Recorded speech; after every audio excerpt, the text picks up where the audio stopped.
comment je m'appelle? Laetitia Guinan. Non, je vérifie, parce qu'on ne sait plus très bien désormais dans quel sens le monde tourne et où est le haut, où est le bas. On est bouleversé. Ma mère est bouleversée. Depuis vendredi, elle ressasse en boucle. Mais tu as vu Zelensky? Mais comment Trump lui a parlé? Je ne sais plus. Où est ma cuisine? Mais maman, tu n'as jamais cuisiné. Et le monde est oui aujourd'hui. C'est un trip sous LSD. Alors il y en a qui adorent, beaucoup, y compris chez nous en Suisse, à l'UDC notamment, clame I love you Trump, l'homme qui fait enfin ce qu'il dit et surtout tout ce que certains adoreraient peut-être faire en secret, comme croire en Poutine, virer des fonctionnaires, faire pipi en public sur les institutions, régler le problème, tous les problèmes comme Tabata d'un petit coup de nez et tarter Zelensky, mission, argent s'il vous plaît, et puis tous les autres comme ma très chère mère et les chefs d'État européens notamment qui sniffent depuis vendredi au moins du Tranxilium à haute dose et meurent d'envie malgré leur tempérance naturelle de dire très fort et publiquement Fuck you, Mr. Trump, comme vient de le faire Cédric Wermuth, le président du Parti socialiste suisse, façon de projeter un peu de la violence et du bouleversement ressenti. Pour autant, ça ne fait pas encore une boussole et des réponses aux multitudes de questions qui se bousculent dans nos têtes. Où va le monde? Qui sont nos alliés encore aujourd'hui? Faut-il faire le deuil de Papa Amérique? Que va-t-il advenir de Zelensky et de l'Ukraine et de nous, pauvres Européens et petits Suisses? Quelle attitude adopter aujourd'hui? Et si Trump avait quand même finalement raison? Ou alors, est-ce que tout cela n'est pas finalement qu'un grand show télévisuel? Là, peut-être le vrai danger. Eh bien, on en parle ce soir dans Le Point. Bienvenue à toutes et tous sur Les Monts Bleus.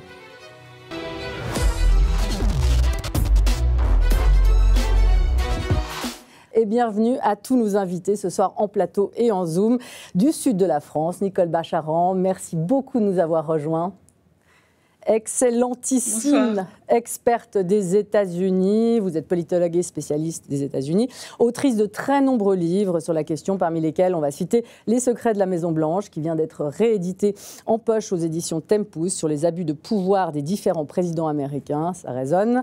On citera aussi Les grands jours qui ont changé l'Amérique, en édition poche, paru en 2022.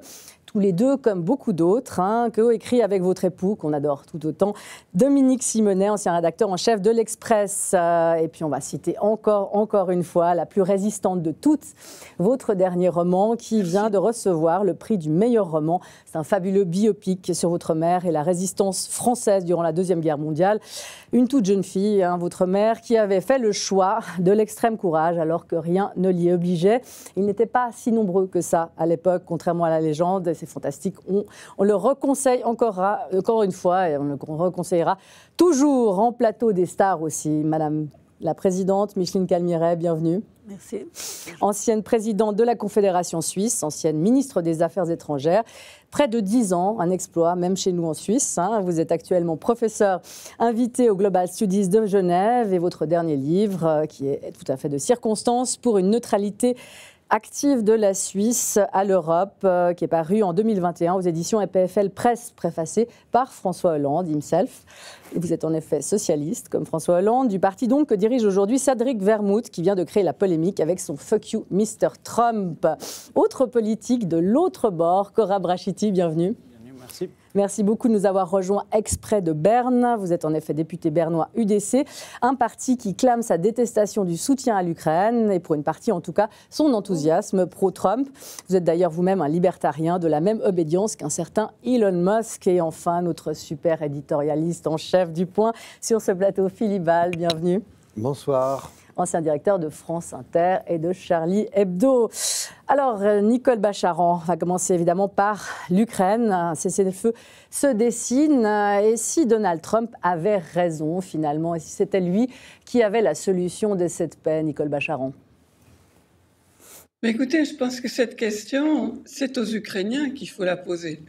On voit très bien ce que veut Donald Trump. Donald Trump veut une paix rapide, aux conditions de la Russie, puisque la Russie ne fait aucune concession. Donc il attend que les concessions soient toutes faites de la part de l'Ukraine. Donc ceux qui soutiennent Donald Trump disent « Ah ben voilà, les Ukrainiens veulent continuer la guerre ». C'est pas comme ça que la question se pose pour les Ukrainiens. C'est « Est-ce que vous voulez vivre sous occupation russe ?» Et toutes les voix qu'on peut entendre de Kiev à l'heure actuelle disent ben non, nous on veut pas vivre sous occupation russe. On sait ce que c'est, on l'a vécu et on continuera à se battre autant qu'on pourra même si vraiment on est abandonné, on peut tenir encore un certain nombre de mois, on peut essayer de faire bouger un peu la situation militaire sur le terrain pour être dans une position moins défavorable. Alors on voit évidemment Volodymyr Zelensky faire toutes sortes d'acrobaties pour ne pas perdre totalement le soutien américain s'il y avait quelque chose à sauver, donc ça veut dire pour gagner du temps. Mais en tout cas, la question, voulez-vous ou non continuer, voulez-vous ou non vivre sous occupation russe, elle est aux Ukrainiens. Et pour le moment, ils le disent non, on ne veut pas vivre sous occupation russe. Micheline Camiret, même question à vous. Est-ce que cette paix, justement, malgré tout, qu'une partie quand même des Ukrainiens appellent de leur souhait, Donald Trump n'est pas finalement l'homme de la situation pour l'obtenir? Écoutez, il n'est pas le seul à vouloir la paix. Je crois que tout le monde ici autour de cette table et une grande partie des populations concernées, y compris en Ukraine, veulent une paix, mais pas n'importe laquelle. Et c'est vrai qu'un cessez-le-feu actuellement sur les lignes de front voudrait dire une capitulation de l'Ukraine. C'est ça que ça signifie. Et j'ai le sentiment que Donald Trump, les Américains veulent forcer Zelensky à... C'est pas forcément qu'un sentiment. Mettre à genoux, le forcer à accepter une paix aux conditions posées par les États-Unis actuellement. Et moi, ça m'a fait mal de voir la manière dont il a été reçu au bureau ovale et la manière dont il a été piégé devant la presse et du monde entier, et que finalement, maintenant, aujourd'hui, il s'excuse, enfin, il ne s'est pas excusé formellement, mais qu'il dit qu'il acceptera, etc., les conditions posées par les États-Unis. Et alors, je pense que c'est un défi posé aux Européens, à la fois un défi politique, parce qu'il y a un revirement des États-Unis, très clairement. Il semblerait que les États-Unis attaquent leurs alliés sur le plan commercial, avec l'augmentation des droits de douane, mais aussi forcent l'Europe à une réaction face à ce revirement de la part des États-Unis, à ce finalement changement d'alliance. Les États-Unis reprennent le wording de M. Poutine. Et le cessez-le-feu, encore une fois, se ferait aux conditions russes. Et donc, c'est un défi porté à l'Europe, et en particulier à l'Union européenne et à la Grande-Bretagne, qui sont les puissances, il y a la France et la Grande-Bretagne qui sont des puissances nucléaires. C'est un défi. Êtes-vous capable de réagir? Et moi, ce qui me rend, je pense que la problématique qui est aujourd'hui sur la table, c'est à savoir si les Européens ont le moyen de répondre à ce défi. Et malheureusement, je suis assez pessimiste. Ouais, alors on va y venir à cette question-là, mais sur la méthode. Vous, l'UDC, qui êtes évidemment pour l'autodétermination des peuples, la façon dont Donald Trump impose cette paix à Vladimir Zelensky, d'ailleurs, effectivement, là, Elon Musk vient de menacer de couper tous les accès de communication. Il y aura plus d'armes pendant en tout cas un mois qui sera versé à l'Ukraine. Cette façon de tordre le bras très violemment à un petit, plus faible, est-ce que l'UDC suisse est d'accord avec ça? Non, en tout cas, à titre personnel, je dis que je ne suis pas d'accord avec ça. Comme l'a dit Mme Bacharant, c'est les Ukrainiens qui doivent décider. Sont-ils en mesure de le faire aujourd'hui? Alors, techniquement et dans la réalité du terrain, bien sûr, ils sont soutenus par les Américains massivement et les Européens aussi. Mais c'est les Ukrainiens qui doivent décider ce qu'ils veulent. Moi, je crois on devrait partager les choses. Je crois que Donald Trump ayant promis la paix en 24 heures, veut rapidement conclure une affaire de cessez-le-feu, ou en tout cas un accord de paix bâclé, je dis bien ça, bâclé, pour répondre à son électorat interne. Je crois que c'est ça.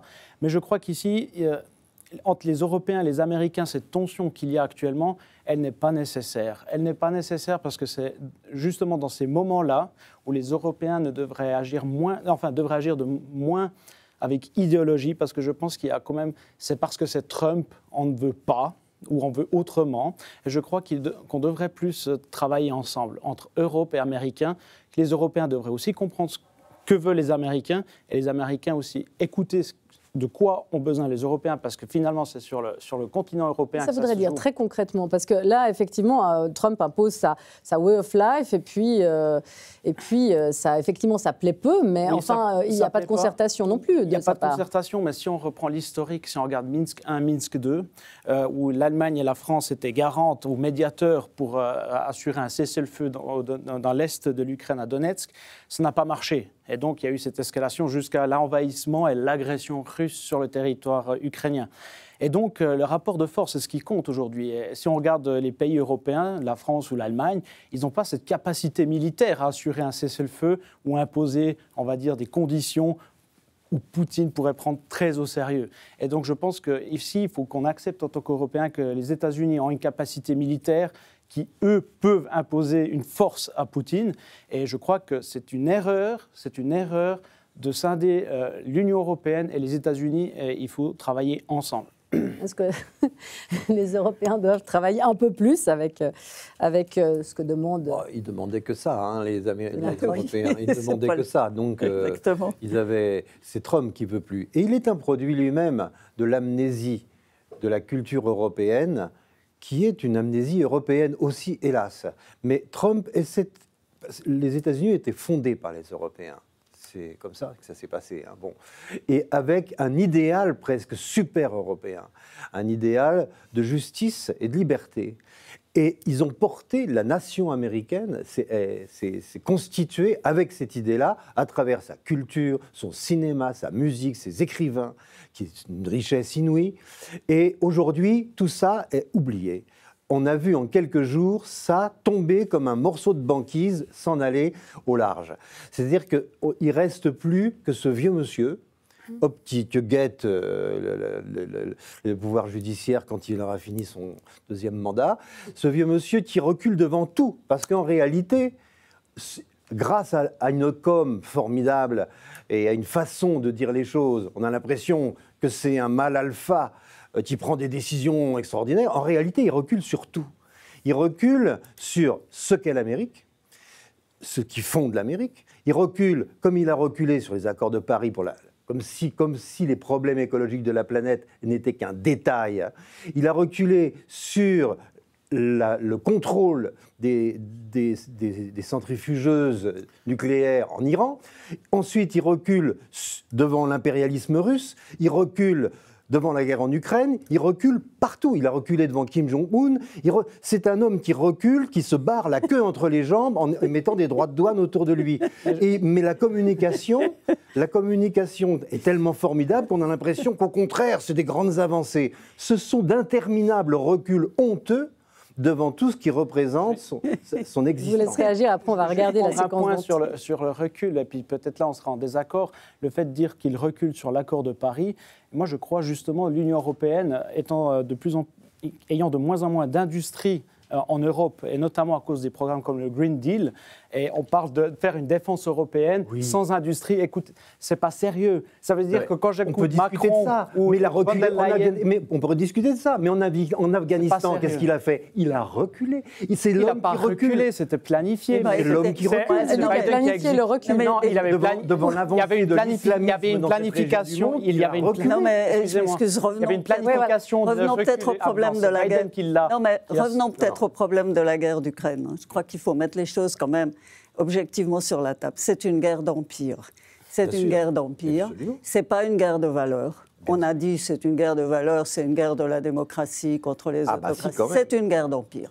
Pour la Russie, qui est un immense territoire, mais qui n'a pas de sortie vers le sud, la guerre, déjà au temps de l'Empire ottoman, ça a toujours été contre les sultans, ça a toujours été d'avoir une sortie vers la mer Noire. Maintenant, ils sont aussi en train de guerroyer pour avoir une sortie vers la mer Caspienne. Ils se sont alliés avec l'Azerbaïdjan, ils se sont fait copain-copain avec l'Iran, et ils sont en train de descendre tranquillement avec des voies de chemin de fer pour avoir un accès au prochain. Ça, ils le font tranquillement, personne ne voit. Et donc, c'est une guerre d'empire. Et je pense que les États-Unis, c'est pas qu'ils vont abandonner l'Europe. Je ne crois pas qu'ils vont abandonner l'Europe. Mais l'Europe est dépendante des États-Unis. Donc, monsieur est très dépendant du point de vue des armements, parce que aussi bien les armements conventionnels ou non conventionnels sont pleins bourrés de logiciels et de technologies américaines. Nous, les Suisses, nous avons acheté des F-35. Nous savons aujourd'hui que les F-35 ne peuvent pas décoller sans l'approbation des États-Unis. On va revenir du cas suisse. Non, mais je veux dire, pour montrer la dépendance des Européens. Ce qui explique aussi beaucoup de leur réaction par rapport à ce qui se passe maintenant avec Zelensky. C'est-à-dire, les Européens ne peuvent pas donner les garanties de sécurité que réclame l'Ukraine. C'est bien joli de dire que c'est aux Ukrainiens de décider. Mais les Ukrainiens, quelles garanties de sécurité peuvent-ils donner, sinon pas le background, enfin l'appui des États-Unis derrière. Les Européens ne peuvent pas leur donner tout seuls cet appui-là. Ils ont besoin des États-Unis. Et donc Trump a tous les atouts en main. C'est vrai ce qu'il a dit à Zelensky. Il a dit, vous n'avez pas de cartes, c'est nous qui les avons. C'est moi qui les ai. Et là, il a raison. Et il est en train de jouer le rôle de la Russie. Probablement, c'est des hommes forts qui se partagent le monde. Toi, tu prends ça, moi, je te fous la paix là-dessus. Voilà, alors, attendez, alors juste avant, on va revoir cette séquence, effectivement, qui a été très traumatique. Et puis, je vous poserai la question, Nicole Bacharan, justement, de savoir, est-ce que finalement, d'abord, ce qu'on peut dire de cette séquence, et puis est-ce que finalement, est-ce qu'ils savent ce qu'ils font, Donald Trump et tout sa première et deuxième ligne, ou bien ils y vont quand même, ils naviguent à vue, ils savent ce qu'ils font, comme vient de le dire Micheline Calmiret, ils ont un plan très précis qui est en marche et qui est peut-être d'une certaine efficacité, ou bien, au contraire, on peut craindre le pire par manque d'expérience. On regarde d'abord cette séquence, et donc c'était vendredi dans le bureau ovale, une séquence évidemment qui a fait le tour du monde, et pas qu'une fois, où on voit effectivement Volodymyr Zelensky qui se fait rabrouer par Donald Trump. Rabrouer, c'est gentil. Hein. During the war, everybody has problems. Even you, but you have nice ocean and don't feel now, but you will feel it in the future. God bless. You don't know that. God bless. God bless. You will not have the war. Don't tell us what we're going to feel. We're trying to solve a problem. Don't tell us what we're going to feel. You haven't been allowed. We gave you, through this stupid president, $350 billion. You voted we gave for you your military president. equipment. And your men are brave, but they had to use our military. What about if you didn't have our military equipment, if you didn't have our military equipment, this war would have been over in 2 weeks. In 3 days, I heard it from Putin. In 3 days, this is something maybe new. Less. In 2 weeks, of course, yes. It's going to be a very hard thing to do business like this. Again, I tell you. just say thank you. I said a lot of times to American people. Accept that there are disagreements, and let's go litigate those disagreements rather than trying to fight it out in the American media when you're wrong. We know that you're wrong. But you see, I think it's good for the American people to see what's going on. You have to be thankful. You don't have the cards. You're buried there. Your people are dying. You're running low on soldiers. Listen, you're running low on soldiers. It would be a damn good thing. And then you tell us, I don't want a ceasefire. I don't want a ceasefire. I want to go, and I want this. Look, if you could get a ceasefire right now, I tell you, you take it so the bullets stop flying and your men stop getting killed. Of course, we want to stop the war. But you're saying you don't want a ceasefire. But I said to you, I want a ceasefire. With guarantees. Because you'll get a ceasefire faster than an agreement. Ask our people about ceasefire, what they think. I don't think you'd be a tough guy without the United States. And your people are very brave. But you're either going to make a deal or we're out. And if we're out, you'll fight it out. I don't think it's going to be pretty, but you'll fight it out. You got to be more thankful, because let me tell you, you don't have the cards. With us, you have the cards, but without us, you don't have any cards. But once we sign that deal, you're in a much better position. But you're not acting at all thankful, and that's not a nice thing. I'll be honest, that's not a nice thing. All right, I think we've seen enough. What do you think? Huh? This is going to be great television, I will say that. Il y a des choses qui ne devraient pas sortir des chambres à coucher. Nicole Bacharan, le fait que ça a été rendu public, parce que les oppositions et que les rapports soient tendus dans les négociations, ça on imagine bien que ce n'est pas la première fois, mais le fait d'avoir publicisé ça, est-ce que ça visait quelque chose il y avait un objectif derrière pour Donald Trump? Est-ce que c'est la preuve d'une compétence politique ou bien plutôt d'une incompétence politique? C'est la preuve du sommet de l'indécence. Cette séquence, elle est absolument obscène. Et depuis qu'on l'a vue, on voit, et on reparle évidemment de la volonté déterminée d'humiliation de Volodymyr Zelensky. Je ne pense pas, avec le temps qui passe, que c'est dans l'histoire comme l'humiliation de Volodymyr Zelensky, mais celle de Poutine et vaine. Leur conduite, c'est celle de 2 petites frappes dans un bar. C'est les gros bras et s'y mettent pour taper sur un plus petit qu'eux et qui est tout seul. Ils sont absolument ignobles. Et là, ils ont une compétence, si vous voulez, parce qu'ils savent ce qu'ils veulent. Ils veulent abandonner l'Ukraine, ils veulent une part des richesses de l'Ukraine, Et ils veulent que Vladimir Poutine puisse, lui, faire sa conquête impériale. C'est vrai de dire que du côté de la Russie, c'est une guerre impériale. Du côté de l'Europe et de l'Ukraine, c'est une guerre de valeurs. Mais la chose qui a beaucoup changé avec l'Alliance transatlantique, c'est que depuis le président Carter, je crois, les Américains ont cessé de dire aux Européens, il faut que vous preniez une plus grande part du fardeau de la défense. C'était parfaitement justifié et les Européens ont eu grand tort de ne pas réagir plus vite. Ça, Donald Trump le répète, cette part-là, elle est tout à fait admise, mais l'autre part, et qui est encore plus importante, c'est que Donald Trump, et Philippe le disait à l'instant, il assassine les valeurs américaines. J.D. Vance parle de liberté, mais tout le monde sait que sa liberté à lui, c'est celle du renard dans le poulailler. Alors que l'identité américaine, elle est fondée sur la défense de la liberté. Et même si l'histoire américaine n'est pas un fil linéaire et parfait, les Américains, c'était toujours la cavalerie qu'on appelait au nom de la défense de la liberté. Et dans un autre temps, Volodymyr Zelensky, l'homme qui paraît seul, dos au mur, qui continue à se battre, c'est typiquement un héros américain. Donc Trump et Vance détruisent l'identité américaine dans ce qu'elle avait de plus beau. Mais qu'en pensent les Américains, justement? Est-ce que, précisément, ils ont été choqués par l'attitude de leur président ou bien pas du tout? Et au contraire, ils y voient voilà, l'affirmation d'une certaine identité américaine, du cow-boy du Far West, qui règle les choses à coups de Colt. Nicole Bacharon. Oui, mais qui les règle confortablement dans son bureau avant d'aller jouer au golf dans l'après-midi même. Ce n'est pas vraiment des héros. Mais il faut reconnaître sans ambiguïté que Donald Trump a été élu par une majorité américaine. Alors évidemment, le camp démocrate désapprouve très fortement ce qui se passe et ce qui vient de se passer. Et côté républicain, ils sont encore quand même dans une certaine euphorie de la victoire. Et il n'y a pas beaucoup de réactions. Le Parti républicain est d'une bassesse absolue, parce que quand même, le parti de Reagan est bien mort.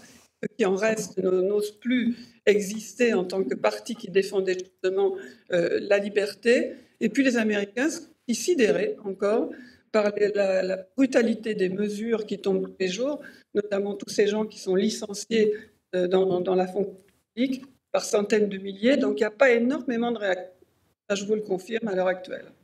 Il y a même. Alors, est-ce qu'il y a un avant, un après en matière de politique? Ouais, moi, je veux juste revenir sur la question diplomatique, parce que ce n'est pas la première fois que ce genre de choses se produit. Hein. Je veux dire, normalement, quand on est reçu d'État, on serre les mains et puis on est appelé devant la presse. La première fois, disait Nicole Bacharon. Non, ce n'est pas la première fois. C'est pas la première fois. C'est peut-être la première fois dans le bureau ovale, mais c'est pas la première fois que ça se produit. Hein. Je veux dire, moi, je l'ai vécu dans mes fonctions. Ça veut dire que vous dites bonjour, vous êtes reçu ensuite le président qui vous accueille vous dit bonjour, vous vous asseyez sur 2 fauteuils devant la presse et ensuite se passe normalement assez gentiment des mots de bienvenue. Voilà, normalement, mais il arrive que quand il y a des relations tendues entre 2 pays, et ça nous est arrivé à nous les Suisses, de se faire carrément insulter devant la presse étrangère. Et donc ça peut se produire. C'est pas nouveau, ça peut se produire.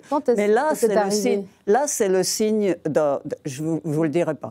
Mais là, c'est devant la presse. Oui, mais ça date. Dans ce cas-là. Si c'est public, c'est public. Dans ce cas-là, c'était particulier parce que c'était le signal véritablement d'un renversement de la politique américaine. C'est-à-dire que les Américains ont par là manifesté qu'ils forçaient Zelensky à venir à la table des négociations et qu'en fait, ils le lâchaient. Ils le lâchaient parce que le projet américain de vouloir un cessez-le-feu en Ukraine rapidement était un projet de capitulation de l'Ukraine. Donc c'est ça la manifestation. Et c'est pour ça que c'était si difficile. Mais vous savez, je voudrais bien citer Jeffrey Sachs. Jeffrey Sachs, qui a conseillé des gouvernements russes, qui est un Américain, professeur à Columbia, qui a été auditionné très récemment devant le Parlement européen et qui a dit, je cite carrément, « Être ennemi des États-Unis est dangereux, mais être ami des États-Unis peut être fatal. » C'est juste ce à quoi on a assisté. Je veux dire, ça, à un moment où Zelensky a pris conscience du fossé, du changement des Américains à l'égard de l'Ukraine. Et ça, je pense que c'était un moment extrêmement difficile à vivre, ce revirement. Et ce revirement est très rapide. Hein. Vous avez vu le vote aux Nations Unies avec les États-Unis qui votent contre une résolution européenne avec la Corée du Nord, etc. Vous avez vu la suppression de l'USAID, vous avez vu, en tout cas la suspension, vous avez vu aujourd'hui la suspension de l'aide militaire à l'Ukraine, tout ça pour forcer les Ukrainiens à venir à la table. Ce revirement est très, très rapide et ça force les Européens à réagir. Maintenant, pour moi, la question est-ce que les Européens ont les moyens? Ça, on va y venir après. Mais sur la brutalité, effectivement, ça n'a pas choqué tout le monde, hein, notamment une partie des droites dont vous faites partie, n'a pas applaudi très fort, mais disons qu'en tout cas n'a pas désapprouvé. Et on a entendu des commentaires ici et là, c'était bien fait, enfin un homme politique qui dit tout haut ce que tout le monde pense tout bas, notamment par rapport à Zelensky. Ça, c'est quelque chose qui, effectivement, qui est une méthode politique qui plaît aujourd'hui. Alors, tout d'abord, j'aimerais commencer par dire que Zelensky a énormément de pression. Hein. Il a énormément de pression. C'est quelqu'un qui est fatigué, de tout ce temps-là. Et donc, quand il arrive à la maison... Il ne joue pas au golf le week-end. Non, ça, c'est clair. Il ne joue pas au golf. Il est très fatigué et sous pression. Même à l'intérieur de son pays, hein, il est sous pression. Pas uniquement entre les Russes, naturellement contre les Russes, mais aussi des États-Unis. Et donc, dans cette situation-là, si on observe bien la séquence de 40 minutes, il y a toute une partie qui allait très bien. Et puis, il y a un moment où ça dérapait, où Zelensky demande...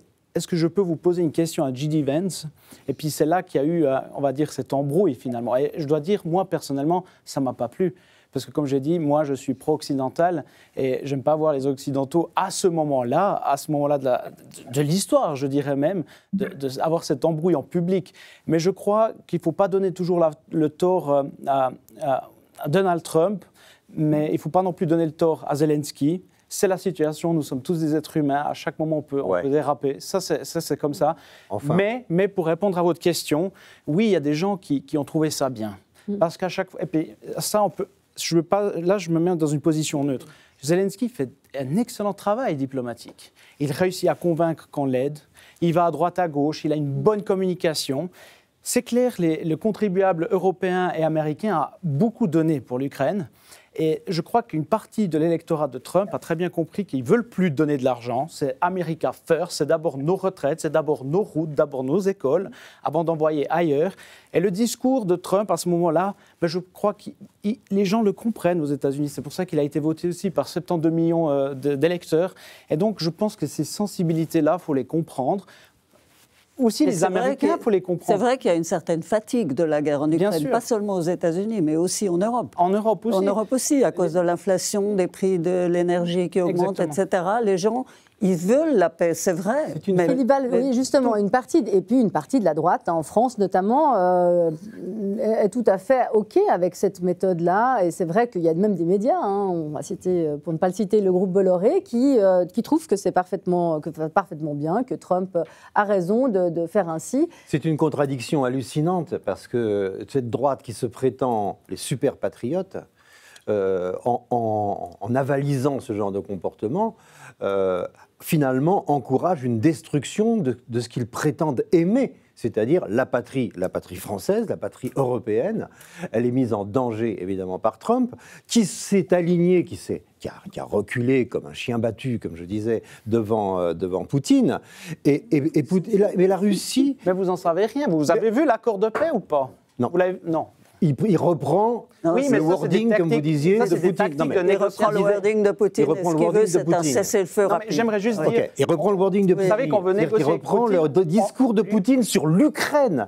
Alors que ce que dit Nicole Bacharan est très juste. Ça, c'est vrai, objectivement. Ce que dit Nicole Bacharan est très juste. Du côté des Russes, c'est une guerre impériale. Du côté ukrainien, c'est une guerre politique. C'est une guerre philosophique politique. Ça, c'est vrai. C'est une guerre de valeurs. C'est pour ça qu'il y a eu le clash. Absolument. Parce que d'un côté, absolument. C'est pour ça qu'il y a eu le clash. Parce que émotionnellement, du côté de M. Zelensky, il a sorti ses photos de prisonniers, enfin, etc. Pour lui, c'était très émotionnel. Les moments les plus obscènes, c'est quand il a perdu Vance a dit non, j'y suis pas allé, mais enfin j'ai vu des documentaires sur les exactement, animaux. Exactement. Ça, c'était le clash. Je veux dire quelque chose. Je pense que c'est faux de dire que Trump a un discours qui est Poutine. Vous savez, quand vous faites des négociations, vous essayez de mettre votre négociateur dans des bonnes situations, parce que Poutine, il doit aussi rendre des comptes à sa population. Non, mais je crois. Moi, je crois. Tout donner à la Russie avant même que les négociations. Ça ne s'appelle plus une négociation. Ça ne s'appelle plus une négociation. Vous le savez très bien. Et en plus, la Russie... Vous le savez. La Russie ne peut pas faire autrement. La Russie ne peut pas faire autrement que de continuer à faire des guerres. Parce que le pouvoir russe, à part une espèce de parenthèse au 19e siècle, où ils se sont un peu tournés via la culture, la littérature, etc., vers l'Europe, ça a été une parenthèse. La Russie s'est toujours construite contre l'Europe. Je suis d'accord. Et contre ses voisins, et contre ses frontaliers. Parce que c'est un pouvoir dictatorial et impérial qui ne peut durer qu'avec des guerres. Je suis d'accord. C'est un pays de guerre. Et ça... votre ami, c'est un pays de guerre. C'est un pays de guerre. Avec des guerres. Oui, mais c'est fini. Bah, j'espère pour vous. Sur la question justement, Nicole Bacharan, du lien. L'Europe n'est pas un empire. Du lien, est-ce que Trump est l'affidé de Vladimir Poutine? Est-ce qu'il est l'agent infiltré finalement à Washington de Vladimir Poutine, pour être cash? Écoutez, hier ou avant-hier, Peskov, donc le porte-parole du Kremlin, a dit que les positions américaines étaient totalement alignées sur les positions russes. Ils sont d'accord. Félicité. Donc si ça vient du Kremlin, je pense que là-dessus, on peut les croire. C'est les seuls. Il a mis une pro-russe à la tête. Sur l'accord de paix et qu'on ouvre des négociations, mais on sait déjà le contenu. C'est-à-dire que d'un côté, Trump exige que Volodymyr Zelensky cesse le combat, et de l'autre côté, la Russie revendique les territoires du Donbass, la Crimée, une Ukraine neutre, démilitarisée, avec un pouvoir pro-russe, évidemment sans Zelensky, une Ukraine qui n'entrera jamais dans l'OTAN. Et souvenons-nous vraiment de ce que Poutine avait proposé comme traité à l'OTAN et à Washington à la fin de 2021. Il n'a pas changé d'avis. Donc, le sort de l'Ukraine que je viens de décrire et le démantèlement de l'OTAN de toutes les installations militaires et de la présence militaire en hommes sur tous les pays, au bord de tous les pays qui ont des frontières avec la Russie, avec un recul en Europe centrale jusqu'avant ce qui était autrefois le rideau de fer.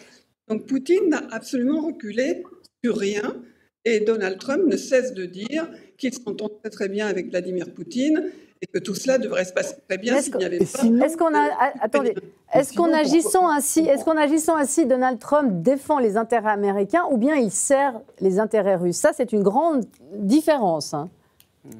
Non, mais... Il sert les intérêts tels qu'il les comprend, c'est-à-dire il abandonne les démocraties libérales, il abandonne l'ordre mondial qui a été porté notamment par Franklin Roosevelt en 1944 et 1945 et soutenu par les États-Unis il y a très peu de temps. Ils en étaient vraiment le pilier. Donc il abandonne l'ordre mondial au profit d'un monde de puissance où les puissants écrasent les faibles et dépaissent les pays en difficulté. Et ce qui se passe avec l'Ukraine est très très simple.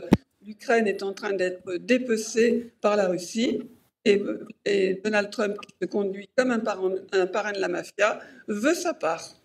Et est-ce que nous, justement, ici en Europe et en Suisse, on est encore alliés aux États-Unis? Je vous pose la question d'abord à vous, Cora Brachiti, et ensuite à vous, Madame la Présidente. La Suisse est un pays neutre, Donc on n'est pas plus pro-européen ou pro. On a été des grands défenseurs du soutien à la guerre en Ukraine. On a même fait un sommet cette année, Birkenstock, moi, je pense qui a été boycotté par la Russie. Voilà, il y a un flirt, et d'ailleurs ça a endommagé, mais d'ailleurs on pourrait se racheter, la Suisse, notamment à ce moment-là. Étant donné se racheter comment ? Se racheter, écoutez, et par rapport les Européens et les Américains ne sont pas d'accord. Un accord de paix sérieux, on ne peut pas le bâcler, nous sommes tous d'accord. Et la Suisse pourrait être une première plateforme pour mettre d'accord les Américains et les Européens, servir de pays neutre pour qu'ils discutent ensemble, parce qu'il y a des intérêts convergents mais aussi divergents entre les Européens et les Américains. Et la Suisse pourrait accueillir, dans une première étape, les représentants. Pour l'instant, c'est l'Arabie Saoudite qui accueille les grands accords. Mais qu'est-ce qu'elle devrait faire, la Suisse, justement, pour se racheter, comme vous dites ? Franchement, je crois que vous rêvez. Alors, c'est peut-être trop tard. Vous bercez d'illusions. Non, mais juste avant. Tard, qu'est-ce que vous entendez par là, se racheter ? Ça veut dire qu'elle devrait donner quoi ? Des gages aux Américains, aux Russes, à qui ? Non, je pense que la Suisse, ici, devrait uniquement servir de plateforme. De plateforme de discussion. Mais jouer les hôteliers, ça on sait faire et on l'a déjà fait.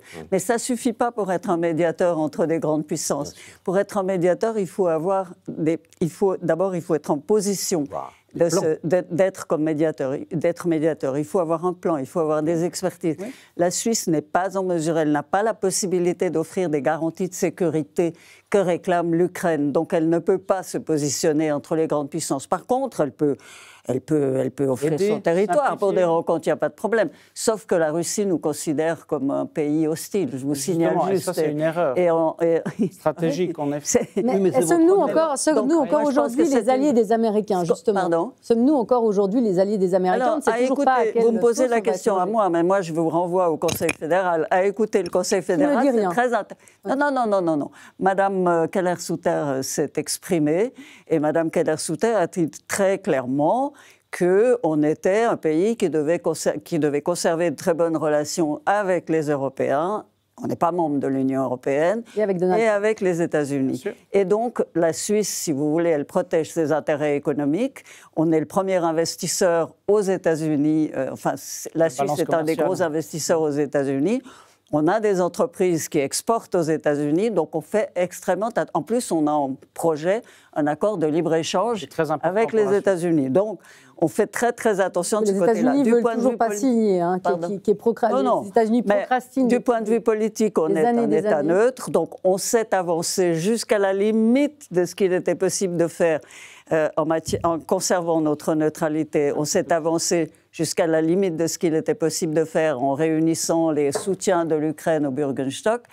Maintenant, il semblerait que la Suisse se distancie plus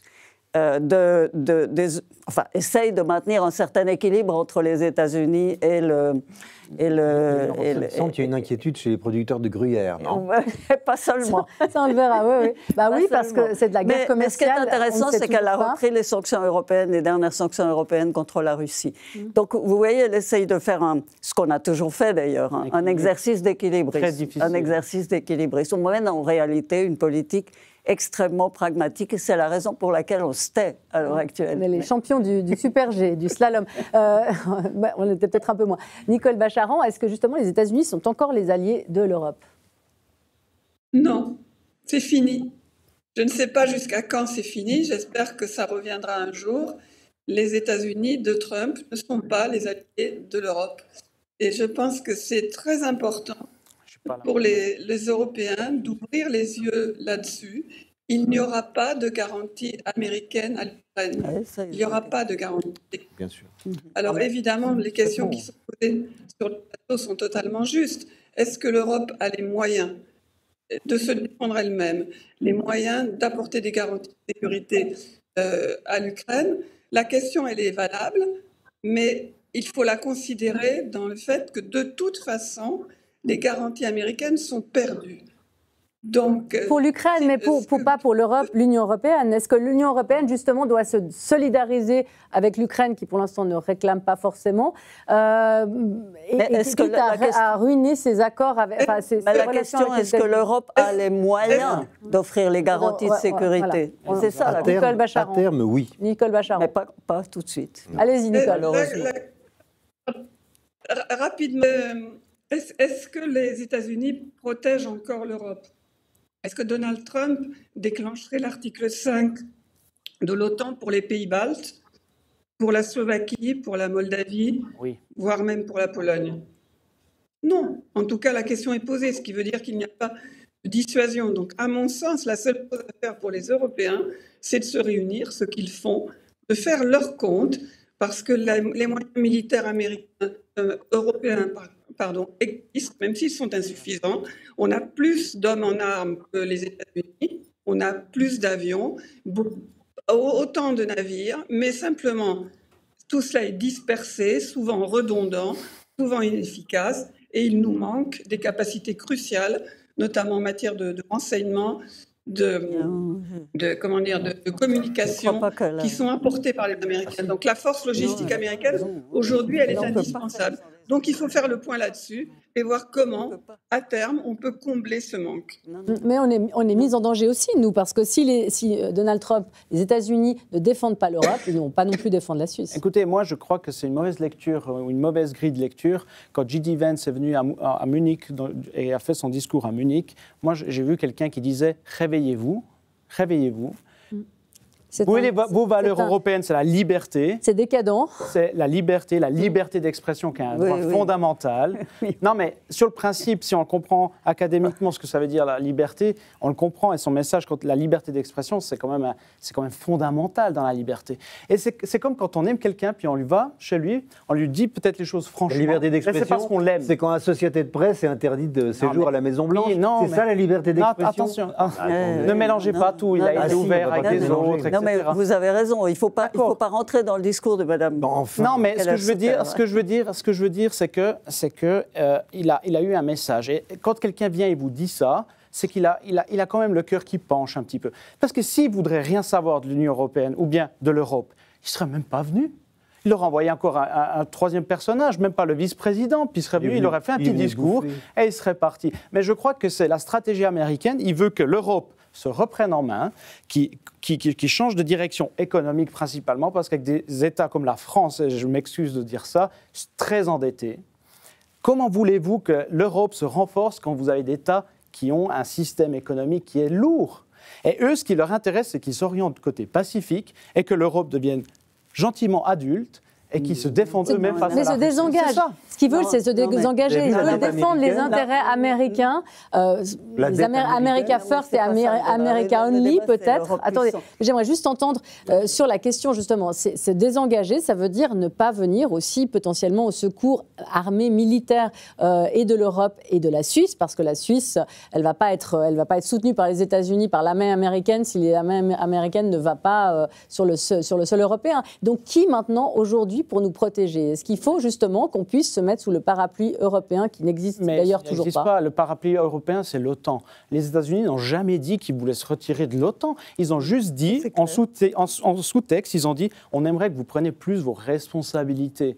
Et ça veut dire, si on regarde le budget américain consacré à l'OTAN et le budget des pays européens, d'une certaine façon, ils n'ont pas tort. C'est vrai, les pays européens ont dépensé l'argent dans des systèmes sociaux, des gaspillages de politiques écologiques. Et tout d'un coup, aujourd'hui, on se réveille, c'est vrai. Comme j'ai dit, fondamentalement, entre l'Europe aujourd'hui et les États-Unis, c'est un problème d'idéologie. Et ça, c'est la base. C'est pour ça qu'on ne se comprend pas à l'heure actuelle où on traite Trump de fasciste sur des émissions comme C'est dans l'air hier, où je trouve que c'est limite quand on entend ça. Pour savoir ce que c'est le fascisme, ce n'est pas quelqu'un qui réduit l'État et qui réduit les impôts, un fasciste. C'est tout le contraire, un fasciste, hein, madame. Et donc je crois que c'est là qu'il faut cerner ce discours. Non, mais ce n'était pas vous, madame Bachar, mais un collègue qui était durant l'émission. Le problème, il n'est pas là. Le problème, c'est de savoir... Moi, je ne pense pas, honnêtement, je ne suis pas convaincue du tout que les États-Unis vont se retirer complètement de l'Europe. Ils ont actuellement... Ils n'ont pas les moyens. D'autres projets. Ils n'ont pas les moyens commerciaux. Non, mais ils se tournent plutôt vers l'Asie et l'Europe n'est plus leur grande priorité. Mais ils ne vont pas se désengager complètement de l'Europe. Ça, je ne pense pas. Ce qui les gêne, entre la Chine, entre la grande puissance, la Chine, grande puissance, les États-Unis, ce qu'ils ne voudraient pas, c'est une Europe puissance. Une Europe puissance les gênerait dans leur les gênerait comme concurrents, Bien sûr. les gênerait sur le plan économique, les gênerait sur le plan politique. Donc ils veulent bien une Europe qui se prenne en main, une Europe qui contribue plus à sa défense. Et qui achète les produits américains. Ils ne veulent donc pas il y a un une pouvoir Europe d'achat trop puissante. Et ça, c'est pas nouveau. Ouais, ça, mais- c'est depuis les origines de l'Europe. Rappelez-vous Mais- de Gaulle. Ça, c'est pas nouveau. il y a des réalités. Les Américains, leur option idéale, ça serait une Europe. C'est une Europe divisée. Madame Calmette. Et ils font tout leur possible pour diviser les Européens. Ils envoient Musk. Ils envoient Madame Musk Calmette. s'immiscer dans les élections allemandes, ils Madame envoient Calmette. Musk s'immiscer en Grande-Bretagne, Depuis en 20 Italie ans, pour depuis séduire 20 ans, Madame la seule Meloni, zone économique qui est en pour séduire Orban. stagnation économique, c'est la zone euro. Ils font tout ce qui est possible pour diviser les Européens. Absolument. Et malheureusement, moi, ça me rend très triste. On n'est pas dans l'Union Moi aussi, européenne. ça me rend la triste Suisse. de voir l'Union Et donc, européenne moi, j'ai comme pas de leçon à donner à l'Union européenne, mais ce qui me rend quand même triste, parce que l'Europe était un grand projet.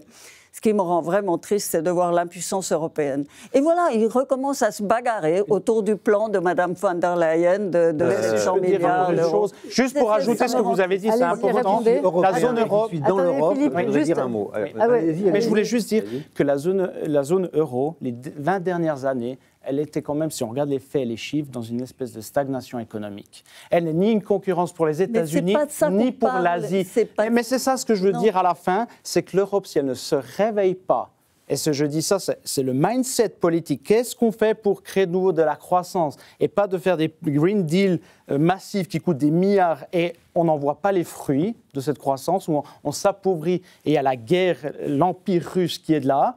Je crois que c'est le mindset et je crois que c'est ça la grande différence qui se passe entre les États-Unis et l'Europe, c'est qu'ils nous disent réveillez-vous, ne continuez pas comme ça parce que si vous continuez comme ça, nous on ne sera plus là pour vous parce que nous on doit regarder la vie. Alors, d'une part, vous ne pouvez pas traiter comme ça les Green Deal. Moi, je ne suis pas un écologiste dingue et je ne mange pas de la graine de quinoa et je ne soigne pas ma grippe avec de l'essence de thym. Donc, voilà. Mais le souci des équilibres écologiques, l'air qu'on respire, les océans pollués par le plastique, enfin, tout ça, ça existe. L'air est plus propre Il va falloir- en Europe qu'en Afrique. Oui, d'accord, mais Et pourquoi? Parce l'air, que il est les produits- planétaire. L'air, il est planétaire. Et le réchauffement climatique, il est le dérèglement climatique, quelle que soit sa cause, il est planétaire. Il faut faire tout ce qu'on peut.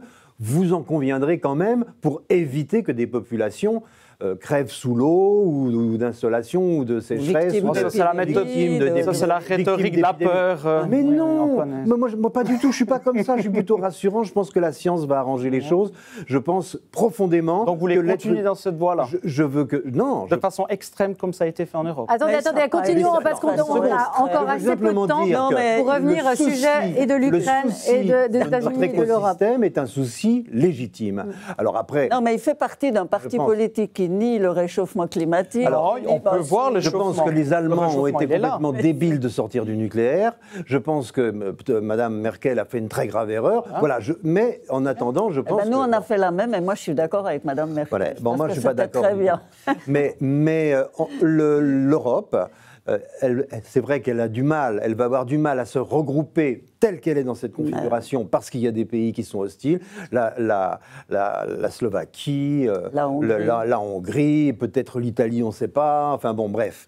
Il y a des pays, ça veut dire... Mais d'autres pays d'Europe, devant le danger, vont se regrouper et l'Europe est sans doute le groupement d'alliés le plus puissant du monde. Pourquoi? Plus puissant parce que... Sur l'économie, oui. Oui. Mais et pas puis- politique, c'est un impolitique. Mais même C'est un apolitique, mais le plus puissant du monde, avec des Avec des un Europe armées. qui a perdu la moitié de Si sa on est valeur, d'accord, depuis si on son est d'accord existence, si on se met d'accord pour remettre en route les chaînes de production de l'armement, ce qu'on est en train de faire, c'est nous les plus forts. On a la meilleure démographie. On est plus peuplé que les Avec États-Unis. l'immigration, On est plus peuplé que les Russes largement. Donc ça va. Si on se groupe, on sera, Non, on mais- peut assurer une sécurité. Ouais, mais Non, mais c'est ça, une vous- rhétorique. Mais est-ce qu'on doit- alors- Vous voulez pas- mais non, c'est pas Nicole une rhétorique. Bacharan, C'est pas est-ce basé que Mais vous sur savez ce qui fait, s'est passé en 1940, on croit que c'est impossible. Oui. Mais en 1940, on a même pensé, en juin 40, Churchill, De Gaulle, etc., de jumeler la France et l'Angleterre. Bon, ça n'a pas marché, on ne l'a pas fait. Mais, De Gaulle mais- tout seul, hein, parce que la France, pour l'instant, elle était... Non, mais en attendant, on Elle peut tout était imaginer largement devant le ailleurs. danger. Les choses devant le... Eh ben là, Oui, ouais. là, Bon, je pense Mais justement, Nicole Bacharan, est-ce qu'aujourd'hui... Ça s'est travaillé. Attendez, Philippe, attendez. Il reste assez peu de temps. Est-ce qu'aujourd'hui, Nicole Bacharan, l'Europe doit se comporter aussi comme se comporte Vladimir Poutine ou Donald Trump aux États-Unis? Est-ce qu'elle doit adopter à la fois ces réglementations très belliqueuses et puis aussi une attitude beaucoup plus belliqueuse, y compris politiquement? Pas belliqueuse, mais disons un petit peu plus machiste. Je pense que le rôle de l'Europe n'est pas d'être belliqueux au sens de provoquer des conflits. Le rôle de l'Europe, c'est de faire face aux conflits qui existent et c'est de mesurer quelle est la menace qui pèse sur nous. Si on pense que Vladimir Poutine a à la fois quelques raisons d'être inquiet vis-à-vis de l'OTAN et qu'au fond l'Ukraine, c'est quand même un peu russe quelque part, notamment la Crimée, et que si on lui donne ce qu'il veut à manger, ça va se calmer et l'Europe ira bien ensuite, alors dans ces cas-là, effectivement, on peut adopter les positions de Donald Trump. Si on pense au contraire que la Russie menace l'Europe dans son ensemble, ses valeurs, dans ses modes de vie, non seulement militairement, non seulement apporter au sol une avancée géographique, mais par toutes les déstabilisations qui sont déjà enclenchées à travers les moyens cybernétiques, à travers les réseaux sociaux, à travers l'aide, le soutien à des partis populistes en Europe, et que maintenant, cette vision-là de l'Europe, elle est soutenue par les États-Unis, alors oui, l'Europe doit se regrouper et rassembler ses moyens et essayer de faire face de toutes les manières.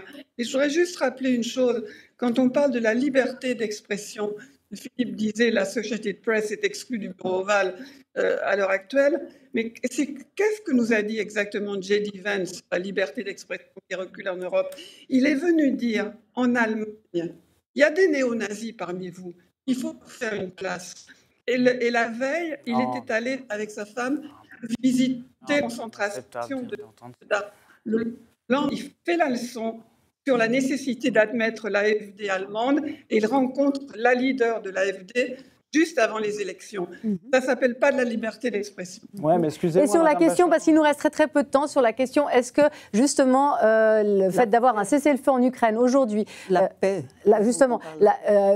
avoir un cessez-le-feu en Ukraine aujourd'hui sans garantie américaine, est-ce que c'est un Munich 38 et qui va nous amener inexorablement à une guerre dans quelques années? Nicole Bacharan, je vous pose la question à tous. Oui. Un cessez-le-feu sans aucune garantie, c'est absolument Munich. C'est l'abandon et l'Ukraine dépecée. Savoir ce qu'on veut. Ouais. Non, alors je crois qu'il faut un plan de paix beaucoup plus global, pas seulement Ukraine, mais aussi regarder un peu plus large, notamment dans les Balkans, qui est une poudrière qu'il faudrait aussi avoir à l'esprit, je crois. Et donc un plan de paix global, européen-américain, avec la Russie, voilà, c'est comme ça, l'Ukraine au centre, bien sûr, mais il faut une architecture de sécurité nouvelle, la repenser pour l'Europe, avec les États-Unis. On ne peut pas faire sans les États-Unis, et je répète, ce n'est pas parce qu'on n'aime pas Trump que les États-Unis ne sont pas les alliés historiques des Occidentaux, on va de pair, et ça doit être comme ça. Oui, mais il ne faut pas lancer des rhétoriques de guerrières ou bien de séparation entre les États-Unis et l'Europe. Je crois que c'est dangereux, et nous, les Européens, on aurait tout à perdre. Mais il y a effectivement d'autres lieux de prédation en Europe. Je pense que le fait que l'Europe soit amenée à réagir aujourd'hui, à se défendre mieux, est un préalable à une politique de paix et à une paix durable. Parce que ça nous amène dans une négociation, dans une position qui n'est pas trop défavorable et trop asymétrique par rapport à la Russie. Maintenant, c'est vrai qu'on est sur le continent européen, c'est vrai qu'on vit dans le voisinage de la Russie, et c'est vrai qu'il n'y aura pas de sécurité sur le continent européen sans un accord ou une nouvelle architecture de sécurité, et elle devra être discutée avec les Russes et avec les Américains. Ça, c'est clair. Moi, je prêche pour un Helsinki 2. Je ne sais pas si Helsinki a été très efficace, mais disons une nouvelle architecture de sécurité européenne. Et ça, ce n'est pas un cessez-le-feu immédiat qui va l'apporter. Je veux dire, ça nécessite des années de négociations et une préparation et une Europe forte. Et je ne parle même pas de la Suisse. Nous, notre principal notre principale contribution à la sécurité européenne, c'est d'être capable de nous défendre nous-mêmes et de défendre notre neutralité nous-mêmes. Ça, c'est notre principale, c'est notre principale contribution. Or, actuellement, ça n'est pas le cas. Donc, on est placé aussi devant le même défi que l'Union européenne, à savoir comment on assure notre indépendance en matière de sécurité. Ouais. Tout à fait. Mais ça, c'est un leurre aussi. Enfin, on va pas. Ça, c'est un autre chapitre. C'est pas un leurre. C'est pas un leurre. L'autonomie et la sécurité. Non, mais je ne parle pas d'autonomie.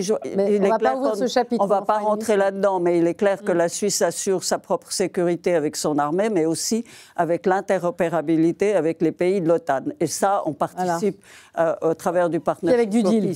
Donc, on a ces deux volets, si vous voulez. Maintenant, on doit conclure, malheureusement. De toute façon, on va y revenir, parce qu'effectivement, c'est une actualité brûlante qui passionne tout le monde. Donc voilà, ça sera en revanche pour aujourd'hui terminé ce point. Merci beaucoup Nicole Bacharan. Merci beaucoup Cora Brachiti. Merci beaucoup Madame la Présidente Calmiret. Merci beaucoup Philippe. La semaine prochaine, on se retrouve à Paris, normalement, si tout va bien, pour une grande interview de la grande Elisabeth Badinter. Très belle semaine et bonne soirée à toutes et tous et à mercredi prochain.